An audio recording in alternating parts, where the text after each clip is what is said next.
이번에는 긍정적인 얘기를 해볼까 합니다. 연준 의장이랑 위원들이 종종 하는 말이 고용이 좋다, 미국 경제 튼튼하다, 이런 말을 많이 해요. 반면 뉴스에서는 무슨 소리 하는 거야? 경기 침체 우려가 이렇게 심한데? 이렇게 말을 합니다. 어떤 사람은 내년에 미국 경제가 가벼운 경기 침체를 겪을 거라고도 말을 하죠. 뉴스에서 보면 또 이런 말도 하죠. 아니야, 엄청 깊은 경기 침체가 올 거야. 그러면 어떤 이유로 미국 경제가 튼튼하다고 하는지 알아볼 필요가 있다는 거죠. 만약에 그게 거짓말이라고 하면은 내년에 미국은 깊은 경기 침체를 겪게 될 거고, 지금의 반등 랠리는 가짜니까 팔고 나와야 되는 거고, 반대로 미국 경제가 튼튼하다고 하고 물가가 떨어진다라고 하면은 미국 경제는 연착륙이 되는 거거든요. 그러면 금리 인하가 올 때까지 버틸 수 있는 힘을 가지고 있다. 주식은 팔지 않고 버텨야 된다는 얘기입니다. 그래서 내년에 경기 침체가 어느 정도 올 거냐, 잘 견딜 수 있을 거냐, 물가가 잡히는 게 맞느냐, 금리를 어디까지 올릴 거냐, 이런 이야기들이 투자에서 굉장히 중요한 내용이 됐다라. 그래서 저는 단순히 뉴스라던가 연준 위원들의 주장을 보기보다는 자료나 데이터를 보고 말의 뉘앙스가 바뀌진 않았는지를 보고 있어요. 개인적으로 느끼기에 연준 위원들의 뉘앙스가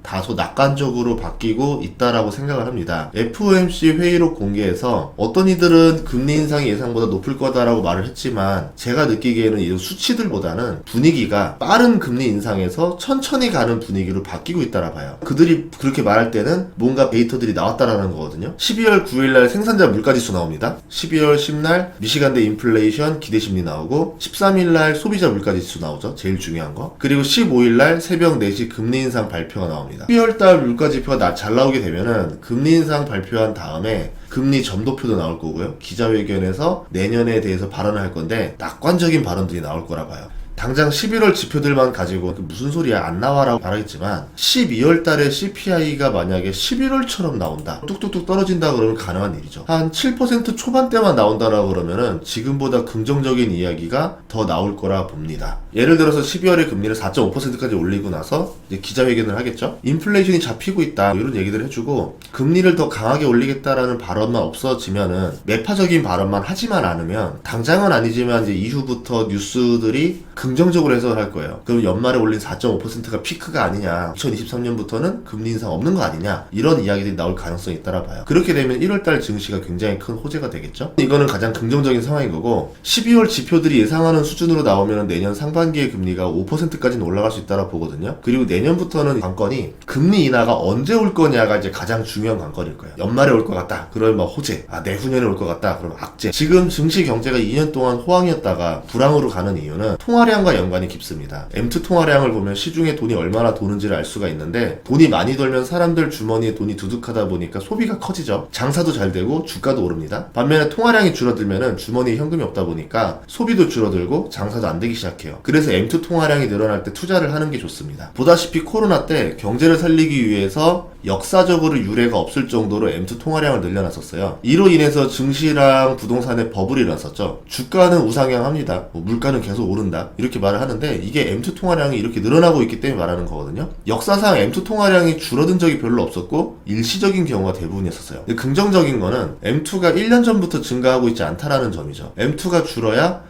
인플레이션이 잡히게 됩니다. 지금 상황을 봤을 때는 효과가 나올 거라 보는 거죠. 통화량 관점에서 더 이야기를 하면은 M2 증가율도 볼 수가 있는데, 미국 연방 적자 지출과 차트를 같이 비교해 놓은 겁니다. M2 증가는 미국 정부가 돈을 풀었을 때 발생한다라는 걸 알 수 있죠. 백악관에서는 그렇게 말하지 않죠. 부양책이 인플레이션을 야기하지 않는다라고 하지만 2020년에 그렇게 돈을 풀었고 부양책도 했고 실업수당 줬고, 정부가 돈을 풀었던 거와 M2 증가가 거의 일치하는 걸 보여줬을 때는 이게 연관이 없다라 볼 수 없어요. 굉장히 강하다라 볼 수 있습니다.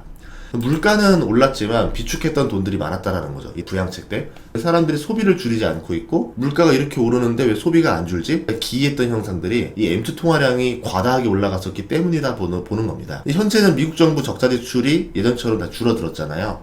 소비력도 시간을 두고 감소할 거라고 보는 거죠. 이번 지표는 명목 GDP에 대한 M2 비율인데요. 명목 GDP를 인구수로 나누면 평균 연소득이 나와요. M2를 보통 예금으로 보유하고 있는 경우가 많기 때문에 소비 가능한 돈이라 볼 수 있습니다. 그래서 M2를 명목 GDP로 나누면은 사람들이 연소득에서 몇 %가 사용 가능한 돈인지를 볼 수가 있어요. 이 비율이 높으면은 소비가 커지고 경기 호황이 오는 거고, 경기 불황이 오면은 이 수치가 꺾이겠죠. 20년 동안 이 수치가 50%에서 90%로 상승했습니다. 이때가 주식 투자하기 좋았다라는 거죠. 코로나 때 90%까지 급등했던 이 수치가 80%로 급락을 해요. 그러니까 하락폭으로만 보면은 사람들 소비력이 빠르게 감소한다라고 체감을 느낀다는 거죠. 물가를 가장 많이 압박했던 게 부동산인데 긍정적인 징조를 하나 찾아냈습니다. 신규 단독 구매자 트래픽이 나왔는데요. 8개월간 연속 감소하고 있죠. 집을 살 의향이 없다라는 거죠. 집을 살 사람들이 별로 없어졌다. 2008년 미국 부동산 버블 붕괴 때보다 더 빠르게 감소했습니다. 그렇다는 얘기는 집 가격이 곧 얼마 안 있어서 빠르게 감소할 수 있다는 거고, 지금 개인 수요는 급감하고 있는데 기업이나 기관의 매수를 받치고 있다라고 보고 있거든요. 이것도 한계 상황이 올 거고 주택 가격 하락으로 이어지지 않을까 예상을 해봅니다. 우리는 주택 판매 건수를 보고서 미국의 집이 잘 팔린다, 왜 호황이 오지, 이렇게 말을 했는데 그 수치에도 잘못된 게 하나 있어요. 주택 매매 계약을 하고 나서 취소하는 숫자는 여기에 차감이 안 돼요. 계약만 치고 취소하는 걸 안 쳐주니까 계약 숫자만 있으면 집이 잘 팔리는 것처럼 보인다는 거죠. 주택 취소 건수를 봤더니 취소율이 10월 달에 25.6%가 나왔습니다. 돈 주고는 집 못 사겠다라는 거죠. 취소하는 데는 여러 이유가 있겠죠. 형편이 어려워서, 집값이 하락할 것 같으니까, 여러 가지 이유가 있겠지만 취소율이 올라간다라는 거는 부동산 가격 하락에 압박을 준다. 올해 초만 해도 8%였었거든요. 이게 지금 25.6%로 굉장히 빠르게 상승하고 있습니다. 이런 것들을 봤을 때 중국, 러시아, 중동 같이 돌발 변수는 가득한 상황이긴 해요. 뭐가 어디서 어떻게 터질지는 몰라요. 하지만 통화량이라던가 부동산들을 봤을 때는 인플레 압박이 약해지고 있다는 걸 보고 있습니다. 식료품 관점에서 우크라이나 때문에 아직까지 식료품이 부족하고 물가가 더 오르지 않겠냐라고 하겠지만, 작년과 올해는 다른 게, 작년에는 대비할 수가 없었고 올해는 대비할 수가 있죠. 비료를 더 많이 투자하고 농기계에 더 많이 투자를 해가지고 다른 지역에서 생산량이 더 늘어나면서 작년만큼 곡물 가격 상승이 나오지 않을 수도 있다는 겁니다. 거기다가 경기 침체로 빠져들고 있기 때문에 곡물 가격도 가격이 떨어질 확률도 있다라고 보는 거죠. 이렇게 지표를 종합해 보면은 경기 침체로 가고 있다,